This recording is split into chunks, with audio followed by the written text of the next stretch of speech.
মাংস ম্যারিনেশনের জন্য প্রথমে দেবো পেঁয়াজ বাটা, আদা রসুন পেস্ট, এরপর দেবো বাদাম পেস্ট,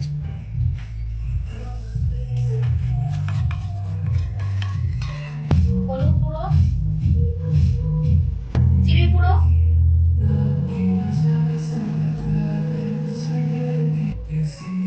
লঙ্কা গুঁড়ো,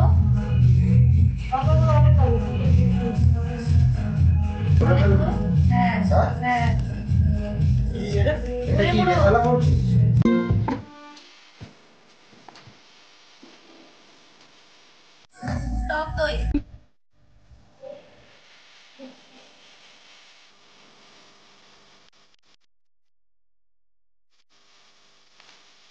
বেরেস্তা ভেজেছিলাম ওই তেলেই কিন্তু মাংসটা করব, মানে চিকেন কষাটা করব। তো তেল গরম হয়ে গেছে, এর মধ্যে আমি এখন দিয়ে দিয়েছি গোটা গরম মশলা, দুটো তেজপাতা।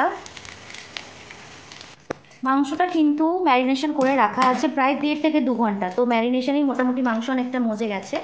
ফোড়ন দেওয়ার পর তেলে এবার পুরো মশলা শুদ্ধ মাংসটা আমি দিয়ে দেবো আস্তে আস্তে।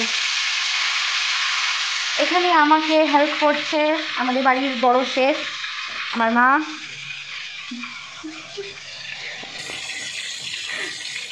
যেহেতু আমি একসাথে ভিডিওগ্রাফি করতে করতে দুটো হাত ইউজ করতে পারছি না, তাই আমার মা চিকেনটা ছেড়ে দিচ্ছে আর আমি ক্যামেরাটা ধরে রয়েছি।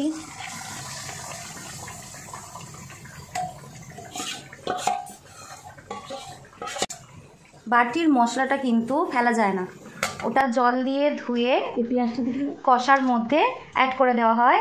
এটা হচ্ছে মায়েদের টিপস।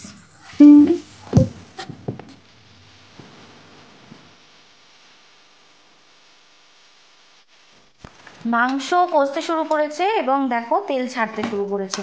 তো এর মধ্যে আমি টমেটো পিউরি অ্যাড করে দেবো, যেটা একসাথেই পুরো কষে যাবে।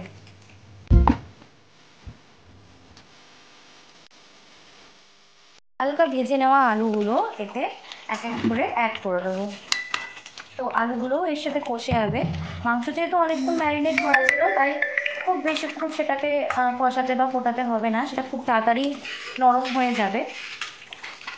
চিকেন কষা আমাদের রেডি হয়ে গেছে। যদি একটু ঝোল ঝোল রাখতে চাই তাহলে এখনই গ্যাস অফ করে দেওয়া যেতে পারে, আর যদি একটু গ্রেভি করতে চাই তাহলে কিন্তু আরেকটু ফুটিয়ে ঝোলটা একটু শুকিয়ে নিতে হবে। চিকেন এবার পুরোপুরি রেডি হয়ে গেছে, তো গ্যাস অফ করে দিলাম। আর লাস্টে 2 চামচ ঘি অ্যাড করে ঢাকা দিয়ে রেখে দেবো। এতে সেন্ট আর টেস্ট দুটোই কিন্তু বাড়বে।